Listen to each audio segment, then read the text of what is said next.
Arabs are the most maligned group in the history of Hollywood. They're portrayed basically as subhumans. Untermenschen, a term used by Nazis to vilify gypsies and Jews. These images have been with us for more than a century.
For 30 years, I've looked at how we, particularly when I say we, image makers, have projected Arabs on silver screens. In my latest book, Real Bad Arabs, How Hollywood Vilifies a People, I looked at more than 1,000 films. Films ranging from the earliest, most obscure days of Hollywood to today's biggest blockbuster.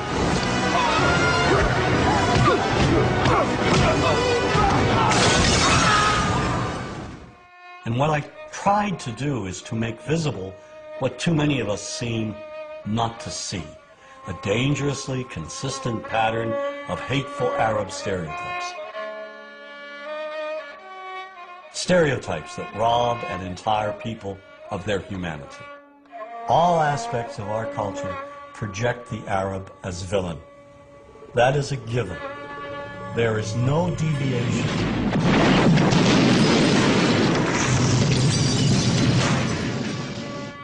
We have taken a few structured images and repeated them over and over again. You are hostages of the Holy Freedom Party. Whether one lives in Paducah, Kentucky, or Wood River, Illinois, we know basically the same thing.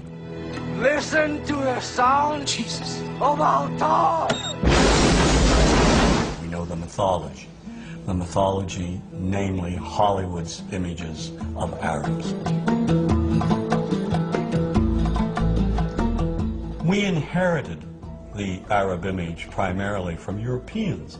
In the early days, you know, maybe 150 years, 200 years ago, the British and the French who traveled to the Middle East, and those who didn't travel to the Middle East, conjured up these images of the Arab as the Oriental other.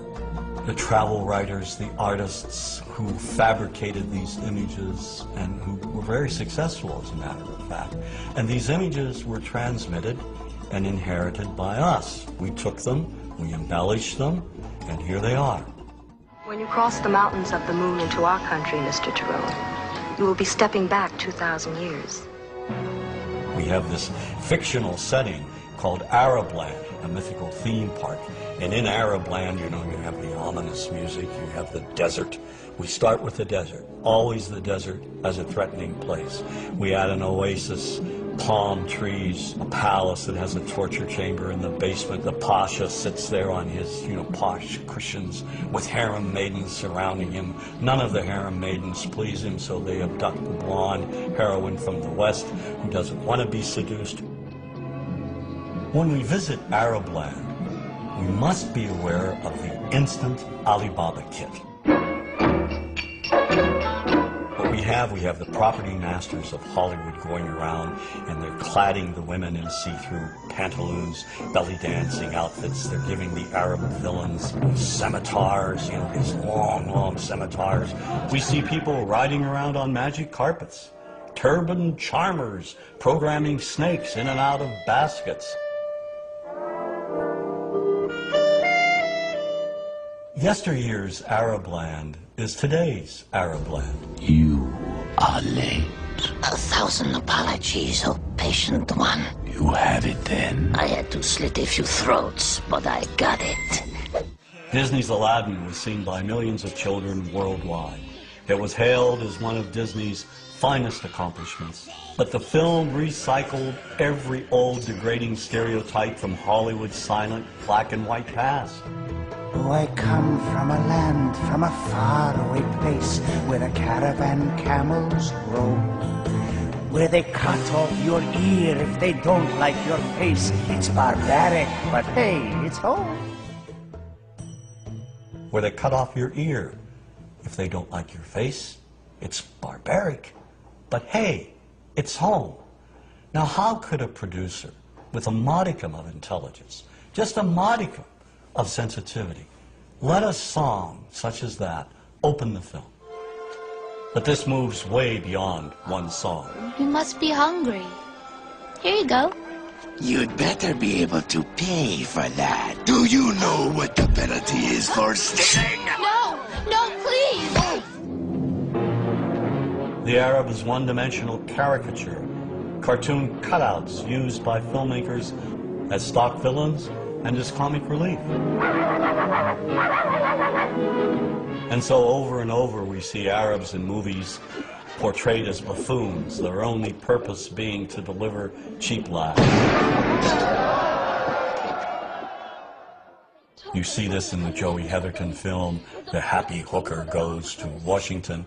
Every night I was forced to perform unspeakable acts with circumcised dogs. Well, dogs are better than sheep. They're cleaner, I know, I've tried both. And over again, they're portrayed as inept. So, in a movie like True Lies, not only are the Arabs dangerous, they're also incompetent. We are all prepared to die. One turn of that key, 2 million of your people will die instantly. What key? That key! Who's taking the key? One actor who excels in his portrayal of Arabs as buffoons is Jamie Farr in Cannonball Run 2. I have a weakness for blondes and women without mustaches. All the stereotypes are here. Too rich and stupid to know the value of money. Get me 12 sweets. Better yet, the entire floor. And of course, he's oversexed, lecherous, uncontrollably obsessed with the American woman. Here, my desert blossom. Give the change. Have you ever considered joining a harem? And so another pattern is the lecherous Arab. In Jewel of the Nile, Sheikh Omar tricks Kathleen Turner. How? He convinces her to come with him to Arab land. Then he imprisons her. You stay here and you write what I tell you to write. We see the same sort of ominous seduction and protocol.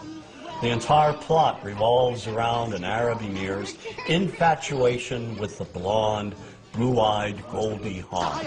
In the Bond film, Never Say Never Again, Kim Basinger is abused by the most sleazy-looking Arabs imaginable. She's tied to a pole, stripped to her underwear, and auctioned off to primitive-looking Bedouins. And in Sahara, Brooke Shields is also kidnapped and presented to the lecherous Arab sheikh for his own perverted pleasure.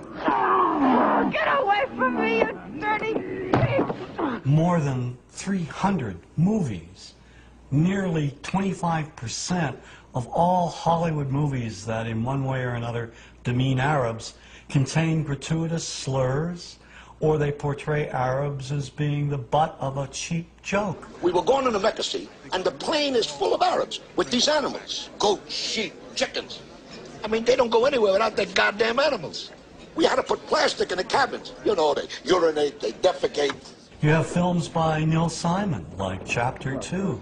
The beginning of the film, the protagonist arrives back from London, and his brother says, "How was London?" And he says, "Full of Arabs." How was London? Full of Arabs. Well, imagine if he had said, "Full of blacks, full of Jews, full of Hispanics." mean, that's ridiculous. Why do we do these things? We gotta bite. One of the most offensive films with the gratuitous images, Father of the Bride 2. It features Steve Martin selling his house to a Mr. Habib. We like house very much. When you can move out. Excuse me? The Habibs would like to buy the house, George. It's exactly what they've been looking for. Yes, when you can move. We need house a week from Wednesday. And my wife wants flour dishes in kitchen. You sell, we pay top